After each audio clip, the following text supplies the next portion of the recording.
Hello guys, this is 5th generation Hobby Shop and welcome to another unboxing and testing po.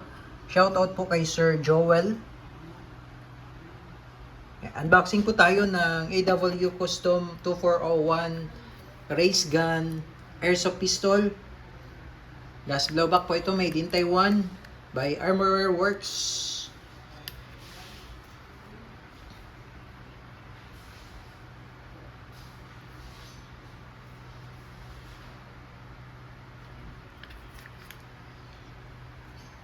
.30 rounder high cap magazine, silver slide, silver mug, naka-magwell na siya. Adjustable po yung sight, rear sight, windage and elevation with markings po. Ayan.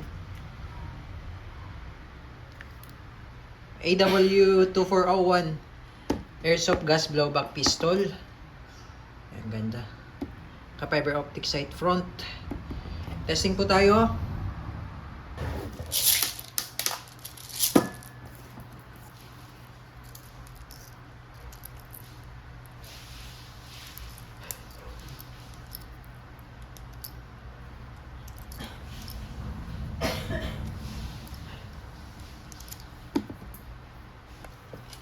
Okay, bali yung haba ng slide niya ay nasa 25 cm po.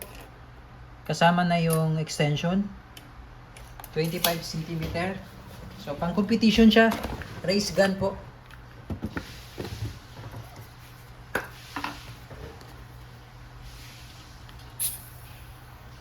Three to 5 seconds.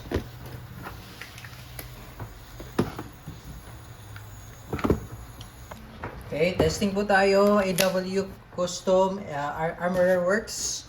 AW Custom 2401. Ayan, made in Taiwan po. Meron din siyang black version nito, black version. This is two-tone silver and black. Firing. So meron siya safety. Ito yung safety niya. So working. Beaver tail safety. Working din. Ayan, ambidextrous po siya. Ayan, ambidextrous. Okay, and firing. Ganda ng sight nyo.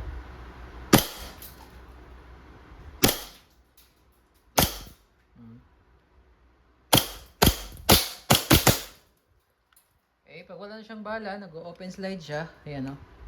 Yung itsura niya. Release mag, tapos ito. Baba mo lang yung slide, stop, slide, release. Hammer down. Okay, all goods, AW Custom 2401 Gas Blowback Airsoft Pistol. Yan, super comp. So, race gun siya, race gun.